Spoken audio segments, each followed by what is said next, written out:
How popular were the Hee Haw Honeys in their heyday with the viewers? They had great identity on the show. They were cute. They were young. They had pretty faces. They fit the bill very nicely in terms of how we used them. The cleavage also helped.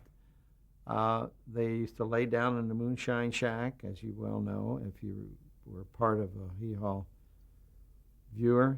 And I think that we had a group out there that were watching for the honeys. And the one Hee Haw honey who got a lot of mail was Ganilla Hutton, Miss Nurse Goodbody, because she was the one that worked in the doctor's office with Archie Campbell. And as I may have mentioned already, but I used to read as much of the mail as possible.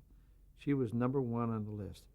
Then, of course, Lisa Todd, who was that gorgeous brunette who did a lot of comedy bits with Junior Samples, she got a lot of mail.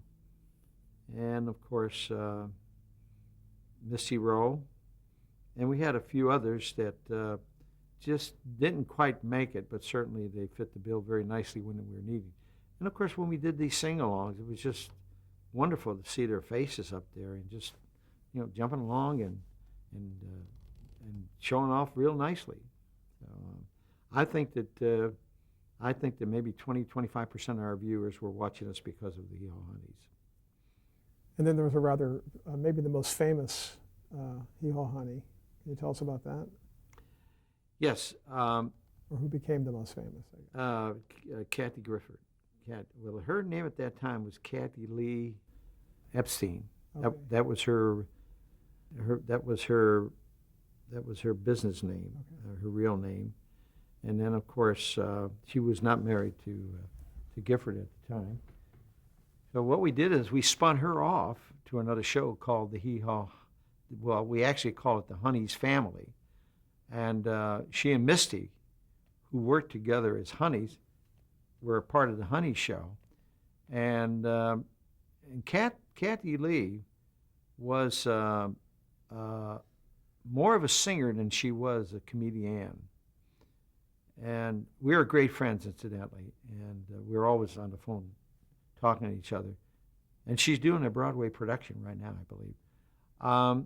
Her role, her real claim to fame was to be a singer. And I had a tough time trying to convince her that although she was a great singer, her kind of music was not in tune with what country music was all about. So, not that she pressured me, she said, well, just give me a chance and so forth and so on, which I did. But I was very much involved in the selection of her material. She did a lot of Roger Miller songs. And what we did is we got permission from at the time Roger was living, to change the lyrics a little bit so that it could fit a little bit of what Kathy Lee was doing and singing. But she was a big hit on the show. She and Misty, they played waitresses in the Hee Haw Honeys family store and bar. And a very perky gal and a very smart business girl. Obviously, you can see that when she was doing the Regis show.